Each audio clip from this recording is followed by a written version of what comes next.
From the Newstalk ZB newsroom, this is News Fix. In this update, there are growing concerns more shipping routes could be disrupted as Houthi rebels step into the Middle East conflict. The Iranian-backed group has reportedly carried out a second missile strike on Israel shortly after its first, marking its initial involvement in the war.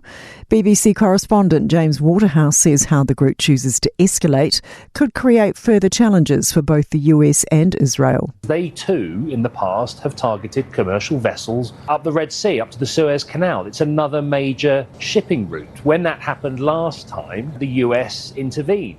Fog restrictions at Auckland Airport have been lifted after more than 50 delayed or cancelled domestic flights. The fog restrictions were put in place around 4:40 this morning. No international flights were affected. New Zealand insurers paid out about $120 million because of natural disasters and weather events last year. Professional services firm Aon says that's modest compared to 2023, which saw $3.8 billion in payouts. Jacob Jones reports. The 2023 figure was mostly driven by Cyclone Gabriel and the Auckland anniversary floods. Aon says severe storms are now the costliest category of natural disaster worldwide. It says the figures highlight the need for emergency preparation. Northlanders could be in for more rain later tonight. States of emergency remain in place for Whangarei and the Far North District, where some Kaitaia residents were forced to evacuate following this week's storm. Met Service meteorologist Devon Linden says a band of heavy rain is expected to briefly lie over Northland at around 9 or 10 p.m.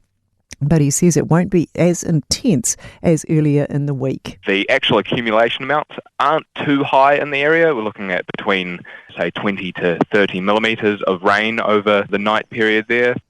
That's news. In sport, New Zealand IndyCar star Scott McLaughlin isn't having a crack at the track where he's walked away from a frightening high-speed crash. A Turn 1 slip-up at Barber Motorsport Park in Alabama saw the 32-year-old blast backwards over a barrier and 3/4 of the way through a catch fence.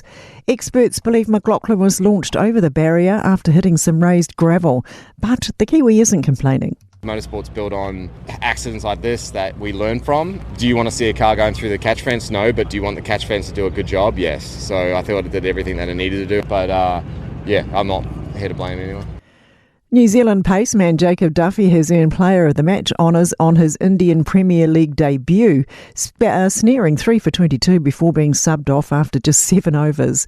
And the Penrith Panthers are the only unbeaten team 4 rounds into the NRL. That's sport. I'm Sandy Hodge. For more news, listen to Newstalk ZB on the free iHeart app.